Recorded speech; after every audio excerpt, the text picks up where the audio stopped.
Chasm Converses. Hello listeners, welcome to Chasm Converses, the place where I discover, meet and talk to creative people and artists from all over the world. This week, we're heading back overseas, this time to Sweden, where I converse with musician Antoine Mikhtarian.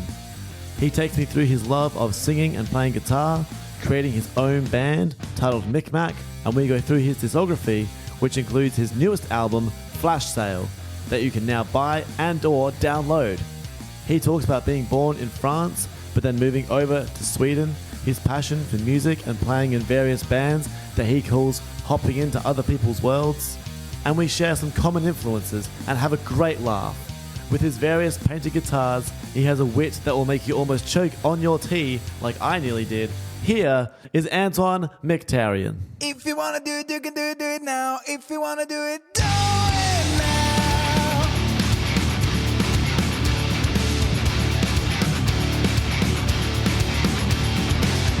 Antoine Mikhtarian, welcome to Chasm Converses. Thank you for having me. This is so great. Yeah, it's awesome to meet you, dude. Again, like it's so cool to be able to meet you and obviously converse from one country to a completely different country. So you're in Sweden right now, yeah? I am in close to Gothenburg, Sweden, but I am a French guy, so you get two nationalities just in one. Hell yeah, that's perfect. That's awesome. I love that. So how long have you lived in Sweden for? 2 years. A little bit more than 2 years, but yeah, around that. Fantastic. What made you want to move over to Sweden from France? It's a multiple factor thing. But the easiest way to describe it is I had been coming to the Freak Guitar Camp here, which is a guitar camp in Härryda. So it's close to Gothenburg. And I've been going there for 7 years now. And so I got to meet quite a bunch of wonderful Swedes. And the cultural life and music and everything felt like more dynamic here. Then when you discover a band on Spotify or YouTube, you're like, this is cool. They're from Europe. They're probably in Scandinavia. So that was another thing in mind. Then obviously, the pandemic happened and so on. And right. Whatever was before didn't really reopen in France. And at the same time, we had quite tumultuous political time. So right, okay.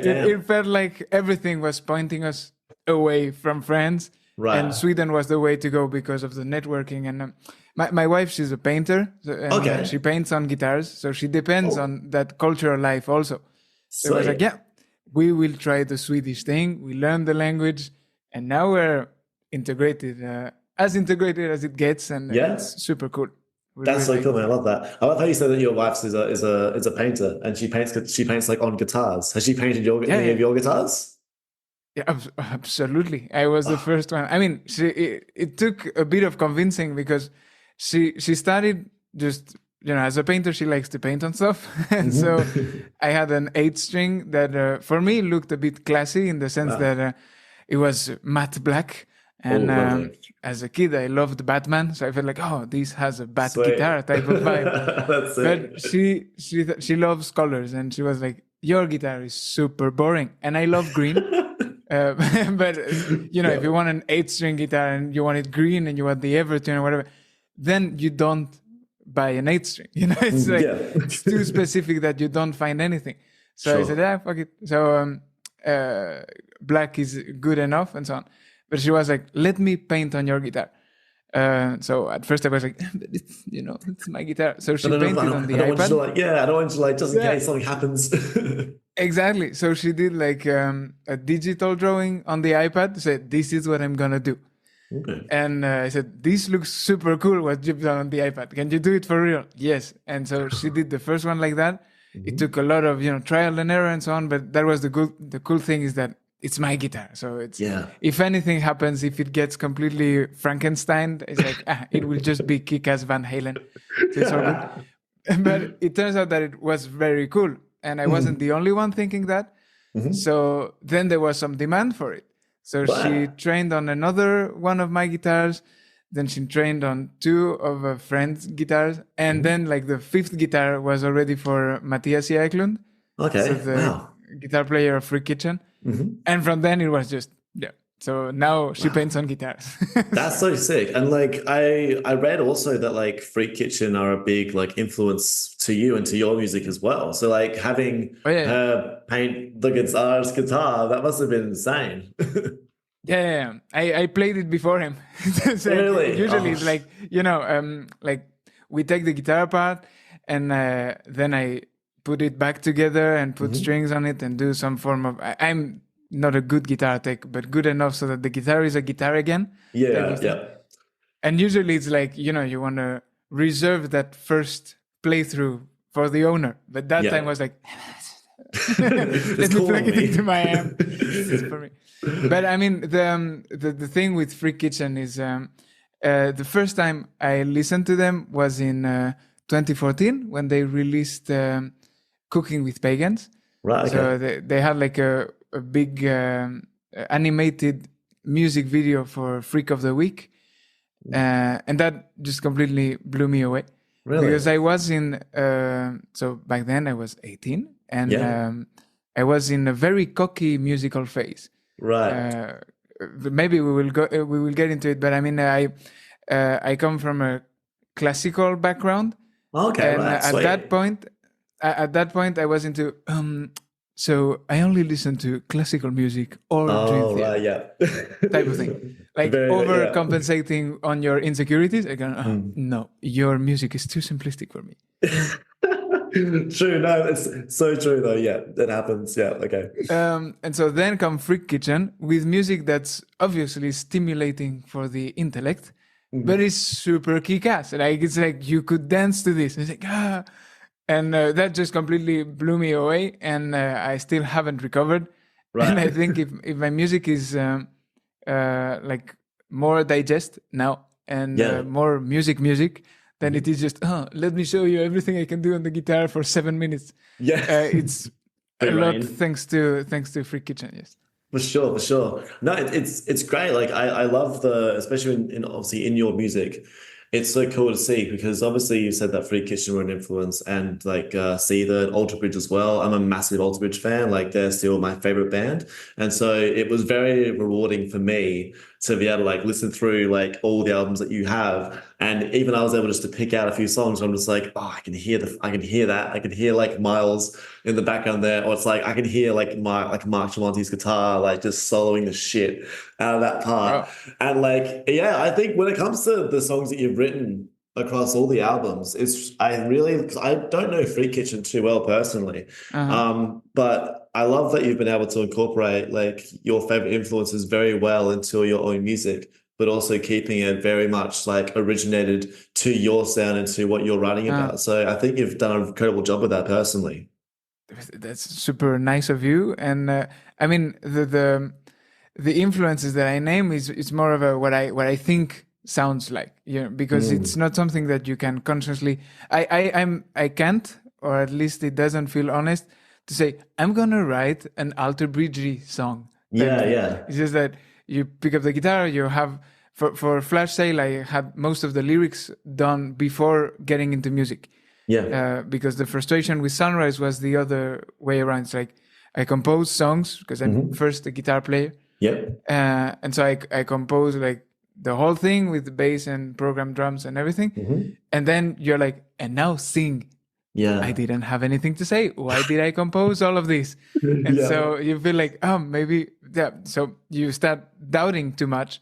Yeah. And of course, then you find ways, but it's almost like trying to fit two things that don't really go together, and you sort of mishmash the thing, and in the end, it makes a song. But to me, it felt more comfortable to do it the other way around, like more as a singer first, where it's like I have things to say. Let's say it in music. Absolutely, yeah. I mean, I'm a frontman for my own like metal band as well, and I've sort of written lyrics and that sort of stuff. I know, for different. I've checked you out. Thank you. But yeah, like I've done that sort of stuff as well. And at the moment, like I kind of, because obviously the songs for me get demoed first, and then I kind of get them. So I get them when they're already sort of songs. So I have to kind of like find the song stuff. I mean, I have like lyrics and stuff written down that I will just like, say, and then I'll try and like mold them together perfectly to work into how the guitarist has like worded the song. But at the moment, it's quite an easier way. I find it quite easy, quite simple to be able to do that. But I guess possibly for yourself, after having like, 3 albums worth of like songs, I've only got an EP worth of songs and like maybe 3 singles, but you've got like 3 albums worth of songs. So I'm guessing after maybe that much time of writing and doing lyrics and stuff, it might be a bit more difficult to do it in that way. So I guess the way that you do it at the moment must be much easier for you to be able to like incorporate all that. I don't know. I think, I mean, the result, because I completely identify with what you say in the sense that I've worked with other Swedish musicians. The main one that comes to mind is Magnus Lervik, just for the workflow thing, because he had instrumental songs. Right. He felt like needed singing, but he doesn't like his own singing. He sings in pitch, but he doesn't like the charisma of, his voice or whatever. Yeah. And he said, I need a singer, you sing, turn this into songs. And that was one of the first gigs I had moving here. Really? Shit. I posted on Facebook saying, hello, singer, guitar player in town. Please keep me busy. And busy I was after that. So that was very cool. And that was, I mean, it was a bit of an uncertain move because I had only been working on my stuff before that. So I didn't know, like when Magnus sent a couple of songs, it felt like super cool because for me it sounded a bit like Foo Fighters or Mammoth or like this big rock type of thing. And I love that. And for some reason, I don't compose that. So when I say to compose, I'm gonna do a rock song. The 7th string comes, and then the drums, and it's like again with the chingagarang. I failed again. It sounds so good though. I mean, it's awesome. But it's I like what I do. It's all good. But so it felt great to delve into someone else's environment, and it's still something that I enjoy and that it's doable. I get the you turn the instrumental thing into an actual song by singing. No, absolutely. But yeah, it's for Flash Sale at least. I feel like the result of writing lyrics first and then composing the music around makes for more songs instead of virtuosism and this sort of stuff, which is okay. But as I get older, I like the song things, and you talked about Seether. That's been sort of a sneaky one, because so Lisa and I, so my wife and I, we met 10 years ago. Yeah. So in my cocky phase, if you remember. During your classical phase, right? And so obviously Freak Kitchen sort of destroyed that. But Lisa was into Seether, System of a Down, and a bunch of Soil, and a bunch of other bands that I was like, that's really for me. Yes. So I got a bit of Symphony X into her music taste. And she got way more into my curiosity and so on. And it sort of grew more and more on me to the point where now I really love Seether. And I'm super impressed with, like you talked about me having 3 albums. They have a ton of albums. And from Disclaimer 2 to now, they still do, it's still Seether. It's not like Linkin Park, for instance, where they started in one way, then it got electronic, and or Muse or these sort of bands. It's like Seether has always been Seether. Definitely. But for some reason, they keep being original while still being themselves. I find it as a songwriter a very fascinating band. Definitely. I mean, I was very much around a lot more of their songs around the early 2000s and sort of going up to finding beauty in negative spaces and that kind of stuff. But it's been really cool to see that they've been able to keep on going for so long and keep doing what's their kind of niche, because it's one of those things when you've been in bands for a long time, or when you've been doing the same kind of thing for a while. I mean, I haven't been doing it too much myself yet, but with bands like that, after a while, you kind of do want to sort of I guess, experiment a little bit and see how it goes, just to sort of switch things up a bit, and see if you can add like a difference, like a little different taste into the music, to see if you can also like maybe bring in a different audience, but also like creatively for yourself, just make something that's a bit different from what you've been making for like, the past maybe 5 or 10 sort of years. So I guess like with Linkin Park, they did that as well with their electronic phase. Like Korn did that for their little spot when they had the Skrillex sort of come in and do a few bit. I mean, it still sounded real good. But now they've gone back to like, their classicness, and it's like, oh yeah, this is even better. But yeah, I don't mind when bands have that little phase when they do that. But as long as they can kind of come back to their like original spot, if that's what they've done before, that's what I kind of prefer personally. It's funny that you talk about the electronic thing, because after the second album, so after Sunrise, obviously probably during the pandemic, having too much time for myself, I started overthinking, as we do, and for some reason I thought that the way to go for the third album was an electronic album. I was like, I've been wrong. Metal is not my thing. I should do all electronic.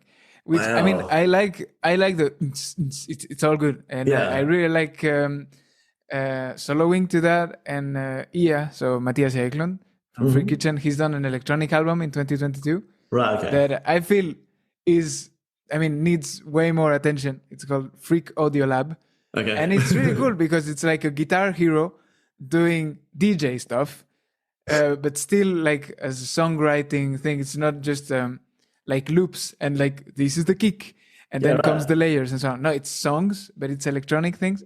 So, I mean, I was in the same. I didn't know it, but we were doing the same thing at the same time, except that he did it, and for me, turned out that it wasn't the time. No, it didn't work out. It's not your time yet. It's a bit like that, but because I tried it. I learned a bit of oscillators and this sort of stuff. Yeah. But I wasn't really digging it, and so I talk a lot with my wife, and I talk a lot with my mom also. And I was like, because writing MikhMakh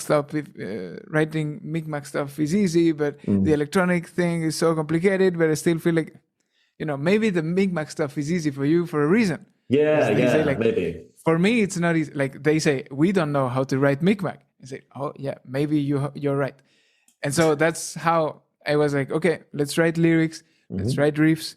And there's still bits and pieces of electronic, there's synths and stuff. But I asked the guy to do it. All right. Yeah, I mean, he helped. So the guy who did the synths is Riccardo Gioggi. He's an Italian guy. He's a friend of a friend at first. I listened to his solo album, and there was a bunch of electronic stuff in there. And I felt like I need to collaborate with this guy because I don't know how to do it. He sure knows how to. So we bounced each other, ideas off of each other. Like I wrote like the bare bones of the hard rock song. Yeah. I said, do you have any synth ideas for this? Yes, no, and that's why there's more synths in some songs and less in others. But yeah, that's how, how we turned into, this is full electronic to, no, this is metal. It's bare bones riff based things. But absolutely. It's a bit more, especially for the album, it's a bit more produced, and I think it sounds great like that. Live, it's a whole different thing. It's completely bare bones in your face. Really? Sick. Yeah, because we're only 3. Yeah. And I like it. I want it that way. Sorry. Yeah, sick. That's awesome. Tell me why. Lovely Backstreet reference right there. Do you do because obviously you'd do guitar and you'd sing at the same time, right? So you've got like that all nailed down. That's awesome, man. I've always been so for the album, I do everything but the drums. For the drums, I had the Yogev Gabay. Obviously, the synths was Riccardo Gioggi. Yep. Everything was mixed by the wonderful Jonathan Kosov. Right, and then mastered by the as wonderful, if not more, Tony Lindgren. Oh, there's So so that's much around. There's so much around like your music. There's so many people invested in around it. It's awesome, man. It's yeah. brilliant. I mean, it's by far like a one man thing, Hmm. but with a great team of guys who know what they are doing. So I do everything I can to sort of show the rules of the game, and Hmm. then I book people who can play the game better than I do. Yeah. Because I mean, for the whole singing, guitar, and bass, I'm satisfied with myself, so to Yeah. speak. And I'm like, yeah, I don't need to hire someone. Okay. But then for the rest, like I sort of Mm. play drums, and when you sort of play something, you don't want it to be in an album. No, So no. it's good enough to compose, but then you're like, let's find a drummer who Yeah, can yeah. do Make this, this real, like, and make then this a real good. mixer, and a mastering guy. So yeah. No, 100%. But no, like there was so much like just cool stuff that you said just throughout that entire like, 10-ish minutes I expect. But like even like deciding to try and do like the experimental stuff after sunrise, thinking that like oh metal's maybe not my thing, so we'll try and do this new thing. Like that surprised me so much because like when I heard Sunrise, I was like, wow, because I listened to the first album and it was good. It was a little bit rough, but it was very good. But the second one, in my opinion, just really threw me completely. I was like, oh wow, like the first, I mean, Sunrise itself is like reminded me of Ties That Bind by Alter Bridge because it has Oh that same like guitar kind of slight intro to yeah, their yeah, yeah. album Blackbird, and I was like, oh, this is changing up the game a bit. And then like yeah, there was just a bunch of songs in that album that I just really enjoyed, that I really like sort of connected with a bit more. And so like that was surprising to me when you're like, oh, maybe metal's not my thing. I'll do a bit more of the experimental thing. But I like But that you found that you tried to do the experimental thing. It didn't work for you yet. So you went back to doing what you know best, which is metal, and then you came out with Flash Sale. And it's like another step up from the one that you've just done. because that's very nice of you. You're a lovely guy. Thank you. I'm I'm Thank you, I'm happy man. today. I am happy. I will Yes. speak with you every day, please. Yes. You can, man. No, Six o'clock. it's. I mean the way, because I think the main issue with the whole experimental thing is when, like, if the music dictates something, then you are onto something. Mhm. If it's just your own mind fuck, can I swear? I'm Yeah, of sorry. course. Go If for it's sorry, I'm all over the place. I'm sorry, but so Yeah. when it's your own thinking and so on, Yeah. sometimes you're just going in a bad direction. Mm. Just like when something can be super obvious to someone from who's watching you from the outside, Yeah. and you're like thinking like, oh, I didn't know that about myself, type of thing. Yeah, definitely. No, I get that. It's that whole sort of like you can't see the whole picture when you're in the frame sort of like metaphor that people like to use. It gets used a lot these days. But yeah, I feel that as well. Like sometimes when you're trying to like kind of do something, there are things that you might do that you don't really pay much attention to that other people do see. And they say, "Oh, you do that very well." It's like, do I? I don't know. Yeah. I don't think So I that's do. why I try to now put the music first, in the sense that if you are composing something and it needs something, Mm, do it. And if you're hearing something like, okay, I have this idea, I want this to go there and so on, mm. you keep that sort of intuitive run Yeah. to manifest some form of music, and whatever comes out, Hmm. it's MikhMakh 4.0 type of thing. Yeah. Whereas That's like, it. okay, yeah, we delved a bit in the hired gun type of thing. Hmm. Um, I mean, in the trying different stuff and going back to your roots, I feel Yeah. like a lot of things are a reaction to the thing that came before. Right. In the sense that so Sunrise, I wrote all the songs before singing to them. Yeah. Flash Sale, I did the other way around. Right. Flash Sale was composed, not recorded, but like composed before I moved to Sweden. Hmm. And so my time in Sweden has been mostly like playing in other people's bands. Yeah. So Right. Okay. I've played bass in a couple of bands. I've played guitar in a couple of bands, and I've Sick. sang for guys. So it's been a lot of hopping into other people's worlds. Yeah. And funny enough, when I moved here, I got like a big Foo Fighters a revival type of experience. Sick, nice. Where to the point where I was like, oh, maybe I was wrong about the metal thing. Yeah, right. It's like, not again, but this time with rock. Yeah, And right. the good thing, the funny thing about that is that I got to play in a bunch of rock bands. Yeah, Mostly right. 80s inspired rock bands, still original music, but like a type of homage to Toto and Yeah. these sort of bands, which are very popular here. Mm-hmm. And it's super cool. I like channeling my inner diva and faking my way through sort of Van Halen-ish solos. Yeah, right. But then when I come back home and I grab the 7-string and I Yeah. just plug into the amp, I have an Iron Hat here. Okay. It just feels like home. It's all of a Right. sudden, it's just like, you do your pum, pum, pum, pum, pum, pum, pum, and it really feels like home. And there's something to it. Yeah. So half of the battle, I think, is like just letting go and Yeah. just accepting who you are in the moment. But there's obviously some form of, if you are doing a lot of down the battle well, Yeah. you will go back home Yeah. and do grr, grr, grr, grr, grr. The Yes, opposite. because you compensate with the super extreme Yeah. stuff, and I'm somewhere in the middle because the diva-ish things, as Yeah. much as I want to say that it's just a persona for the job. Yeah. I like it. It's super Yeah, no, cool. same. Yeah, no. I'm So there's definitely. I mean, dude, I grew up listening to bloody 2000s pop tracks. Not my choice, but like I did because I had an older sister and a mother that was like a personal trainer. So she would make like those like Backstreet Boys, Ace of Base songs she would make for her class.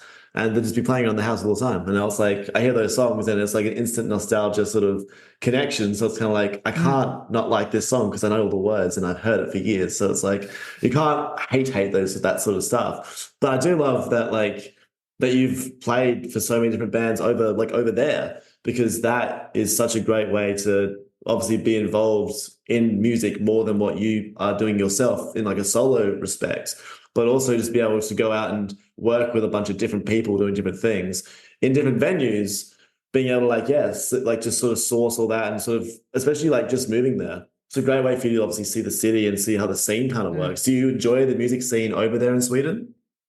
right, obviously, because I mean, again, I like Marseille. My Lisa's family lives there, and I feel at home in Marseille.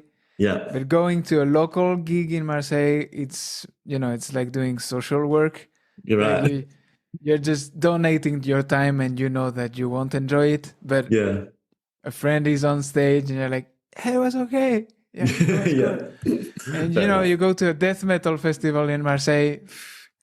It's like, you it's like, you've done things for the community, just like picking up trash on the beach. Well, you went to the festival, but it's not super enjoyable if Right. if you get the idea. Yeah. Here, on the other hand, it's very active. It's way more collaborative, I would say. Like that was surprising because I played for a band, and all of a sudden, like, another band needed a guitar player for a gig. I got recommended from the band, from the guys in the band I was in. Yeah. Whereas in Marseille, it would have been like the opposite. You go there, you're no longer welcome here. Oh, type of man. thing. No way. So that was like very surprising. And of course, like, they know that if you're part of a collective and someone grows, the collective grows with it.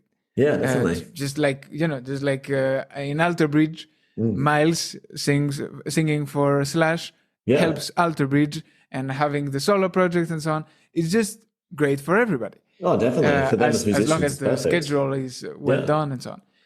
Definitely. So that was like the big change here, and really I enjoyed it. And the level is way higher. Right. Like you have to get your shit together when you're here. Surely. Yeah.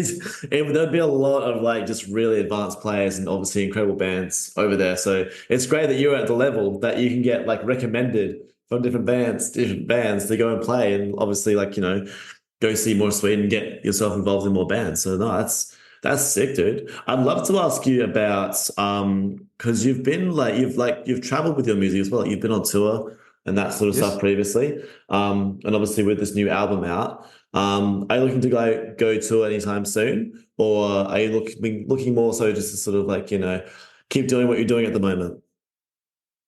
I would love to go on tour, Hmm. and I'm doing everything I can to do it the proper way Yeah. because of the experience of our European tour in 2019. Yeah.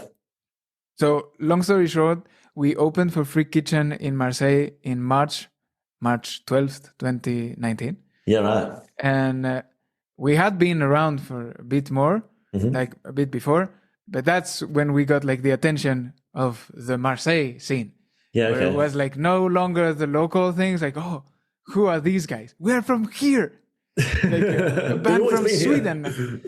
Yeah. Bands from Sweden had to come here for you to notice. But so we got a bit of attention from a label and a booking agency that Hmm. were working together. So the label re-released Groovy Wonderland, the Yeah. first very confusing and very confused album. Yeah. But they re-released it, like and so the booking agency was like, your music could be great in Eastern Europe, so they Mhm. booked a 14 show tour in Eastern Europe. Wow. We still had to like book the van and the hotels and Yeah. everything, but it was sort of a, you go to places where there's people who are used to going for Mhm. discovering music, and you play like that. The first plan was to be as an opener to a local, Mhm. and it turned out the opposite. Like we All were the right. headliners, and we had the local opener, Yeah. which in the end it was okay. But for me, it was like, yeah, we are playing in, I don't know, Verbrovic Yeah, right. in Croatia. It's like, Yeah. I didn't know this city existed. But hi, it's all right It then. doesn't feel okay to say like, yeah, MikhMakh headlining in Verbrovic. It's Yeah. like, okay, it would be better to like, you like this band from your area. There will Yeah. be a French band before. Yeah. But so it was a great experience. We played quite a few nice shows, but then in the end, it was like, obviously the album wasn't as great and so on, but Mm. it didn't feel like it was exactly I mean, it could be optimized, Yeah. and for me, it would be way better to. At least that's what I'm trying to do now. Hmm. What I tried to already was the plan for Sunrise, but pandemic happened and so on, and Yeah. it was like, yeah, let's move on. Okay. So the budget to go on tour turned into music videos there, That's right. and Yeah. then into another album Hmm. with Flash Sale. And so now the plan is to try to promote it. Like we've played a few local gigs, and we will still do local gigs here. We will do Fantastic. the what's it called, the Emergenza, the band contest thing, but just because it's Yeah. it's easy gigs, and and if we move forward, we get to play nice venues and so Of course. on. But like that's for like the local thing. But Hmm. I'm trying everything I can to promote it in Europe, in other places too, because Yeah. for some reason, like Intellectual Doom, the music video when promoting and so on, got quite an attention in South America, which Great. is awesome Hell because I yeah. speak Spanish. There you go. But it's safe to say that we won't be going there anytime soon. So I mean, I would love to go everywhere, but like the plan at first, and we'll see how it works, is just to promote the album as much as possible. If we get a bit of attention in Europe, great, because then the plan is to tour Europe with this album. And obviously, if things work perfectly, then we fly. But at first, Yeah. we roll. Yes, we roll. We get the van together, big bus, and we go for it, man. Well, hopefully after this episode's released, you'll get some listeners in Australia as well. So I know that's even further away, but even so, maybe you'll have some Aussies listening to your tunes, which should be obviously lots of fun. Even if you can't get the whole way down here, it's still nice to know that people from overseas are still like listening to your songs and discovering your music. I mean, the fly gigs, I mean, now I'm shooting myself in the knee, but it's okay. The complicated thing about flying is just flying. Yeah, Whether right. you spend 2 days flying or 2 hours, it's still like, of course, there's hassle of administration stuff and visas and whatever. Yeah, of course. But mostly the thing is like the easy thing with the van is that you put all the gear in, you drive, and you're and you know, if you drive long enough, you're somewhere else. Yes. And you will play there. And even if like, for some reason you didn't get the hotel you were supposed to get, someone sleeps in the van while the other one is driving. Yeah. Very DIY, but you survive that. Yeah, definitely. Whereas so that's very easy. Then when it comes to flying, you just have to adapt. Like, what can we put on a plane? What can we? So the expenses are higher and so on. But definitely. I would say if there's enough people in Australia who care, we will go there for sure. Yeah. Even if like we lose a bunch of money, I just want to do that.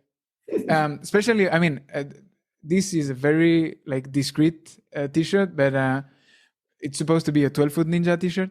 Oh, right. Shit. Awesome. Like, there's something here in Japanese. For me, it might as well be fried chicken to Europe.